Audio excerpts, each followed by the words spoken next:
Hello everyone, welcome to Vedas home foods. ఈరోజు మన వీడియోలో ఫ్రూట్ కస్టర్డ్ని ఇంట్లోనే ఎలా తయారు చేయాలో చూద్దాం. ఈ ఫ్రూట్ కస్టర్డ్ని అయితే చాలా సింపుల్గా తయారు చేసుకోవచ్చండి. ఇప్పుడు మనం ఈ ఫ్రూట్ కస్టర్డ్ తయారీ ప్రాసెస్ని చూద్దాం. ఈ ఫ్రూట్ కస్టర్డ్ కోసం ముందుగా ఒక గిన్నెలోకి 3 టేబుల్ స్పూన్ల వరకు కస్టర్డ్ పౌడర్ని తీసుకోండి. ఈ కస్టర్డ్ పౌడర్లోకి అరకప్పు వరకు కాచి చల్లార్చిన పాలను యాడ్ చేసుకోండి.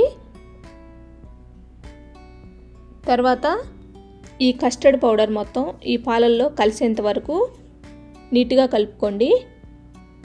నేను వెనీలా కస్టర్డ్ పౌడర్ని యూజ్ చేస్తున్నానండి. మనకి మార్కెట్లో డిఫరెంట్ ఫ్లేవర్స్లో ఈ కస్టర్డ్ పౌడర్ దొరుకుతుంది. మీకు ఏ ఫ్లేవర్ ఇష్టమైతే ఆ ఫ్లేవర్డ్ కస్టర్డ్ పౌడర్ని యూజ్ చేసుకోండి. చూడండి, ఈ విధంగా కలుపుకున్న తర్వాత ఇది పక్కన పెట్టేసుకోండి. ఇప్పుడు స్టవ్ మీద ఒక గిన్నెని పెట్టుకొని ఆ గిన్నెలోకి 2.5 కప్పుల వరకు పాలను తీసుకోండి. మీరు గిన్నెలోకి పాలను యాడ్ చేసుకునేటప్పుడు గిన్నెను ఒకసారి కడిగి అలానే తడిగా ఉన్నప్పుడే ఈ పాలను యాడ్ చేసుకోండి. ఇలా యాడ్ చేయటం వల్ల మనం పాలు కాచేటప్పుడు ఈ గిన్నెకి అడుగు భాగాన పాలు అంటుకోకుండా ఉంటాయండి. ఇప్పుడు ఈ పాలని కలుపుకుంటూ ఫ్లేమ్ని లో టు మీడియం మధ్యలో అడ్జస్ట్ చేసుకొని ఈ పాలను ఒక పొంగు వచ్చేంత వరకు బాగా కాచుకోండి.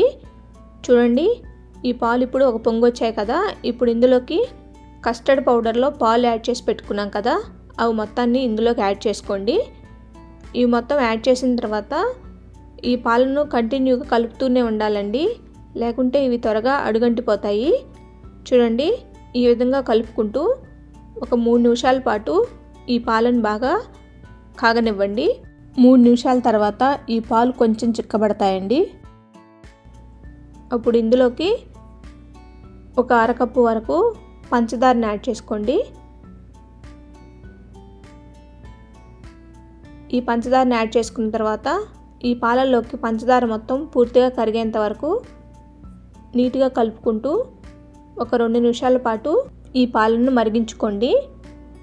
2 నిమిషాల తర్వాత మరి కొంచెం చిక్కబడతాయండి. ఈ స్టేజ్లో ఉన్నప్పుడు స్టవ్ ఆఫ్ చేసుకొని ఈ పాలు మొత్తాన్ని పూర్తిగా చల్లారబెట్టుకోండి. మరి చిక్కగా అవ్వనివ్వకుండా ఈ స్టేజ్లోనే స్టవ్ ఆఫ్ చేసుకోండి. ఇప్పుడు మనం వీటిని చల్లారబెట్టుకుందాం.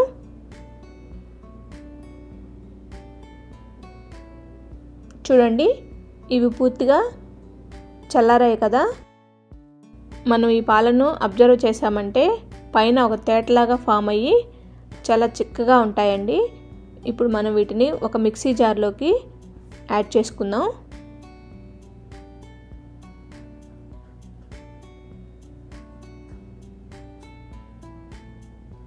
ఇప్పుడు వీటిని మిక్సీ పట్టుకోండి.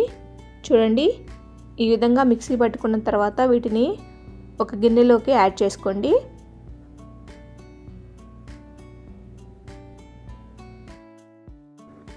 ఇలా గిన్నెలోకి యాడ్ చేసుకున్న తర్వాత ఈ గిన్నె పైన మూత పెట్టేసి 3 నుండి 4 గంటల పాటు ఈ గిన్నెను ఫ్రిడ్జ్లో ఉంచండి. 4 గంటల తర్వాత ఈ గిన్నెను ఫ్రిడ్జ్లో నుంచి బయటకు తీసి ఇందులోకి మనకు కావలసిన ఫ్రూట్స్ని యాడ్ చేసుకుందాం. ఒక 5 గ్రేప్స్ని ఇలా చిన్న చిన్న ముక్కలుగా కట్ చేసుకొని ఈ కస్టర్డ్లోకి యాడ్ చేసుకోండి. తర్వాత ఒక 4 ప్లమ్స్ని కూడా గింజలు తీసేసి ఇలా ముక్కలుగా కట్ చేసుకొని అవి కూడా యాడ్ చేసుకోండి. తర్వాత కొన్ని యాపిల్ ముక్కలను కూడా యాడ్ చేసుకోండి. అలానే ఒక హాఫ్ పీస్ వరకు కివీని ఇలా చిన్న చిన్న ముక్కలు కట్ చేసుకుని అవి కూడా యాడ్ చేసుకోండి. అలానే కొన్ని దానిమ్మ గింజలను కూడా యాడ్ చేసుకోండి. ఆ తర్వాత 3 గింజలు తీసేసిన డేట్స్ని ఇలా చిన్న చిన్న ముక్కలుగా కట్ చేసుకొని అవి కూడా యాడ్ చేసుకోండి. తర్వాత కొన్ని బ్లూబెర్రీస్ని కూడా యాడ్ చేసుకోండి. వీటన్నింటినీ నీట్గా ఒకసారి అన్నీ కలిసేలాగా కలుపుకోండి.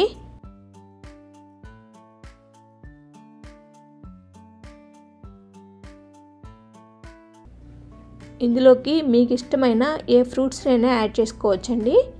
మొత్తంగా మీరు యాడ్ చేసే ఈ ఫ్రూట్స్ మొత్తం కప్పు కొలతల్లో అయితే 1.5 కప్పు వచ్చేంత వరకు చూసుకొని యాడ్ చేసుకోండి. మీకు ఇంకా కావాలంటే ఈ ఫ్రూట్ కస్టర్డ్లోకి సన్నగా చాప్ చేసుకున్న డ్రై ఫ్రూట్స్ని కూడా యాడ్ చేసుకోవచ్చండి. ఇలా మీకు నచ్చిన అన్ని ఫ్రూట్స్ని యాడ్ చేసుకొని ఇలా నీట్గా కలుపుకొని చల్లగా ఈ ఫ్రూట్ సలాడ్ని సర్వ్ చేసుకోవడమేనండి. చూసారు కదా ఎంత సింపుల్గా హెల్దీ అండ్ టేస్టీ ఫ్రూట్ కస్టర్డ్ని మనం ఇంట్లోనే ప్రిపేర్ చేసుకున్నామో. మీరు కూడా ఈ healthy and super tasty fruit కస్టర్డ్ని మీ ఇంట్లో ప్రిపేర్ చేసుకొని మీకు ఎలా వచ్చిందో నాకు కామెంట్ ద్వారా తెలియజేయండి. మీకు కనుక ఈ రెసిపీ నచ్చినట్లయితే లైక్ చేసి, షేర్ చేసి, సబ్స్క్రైబ్ చేసుకోండి. Thanks for watching.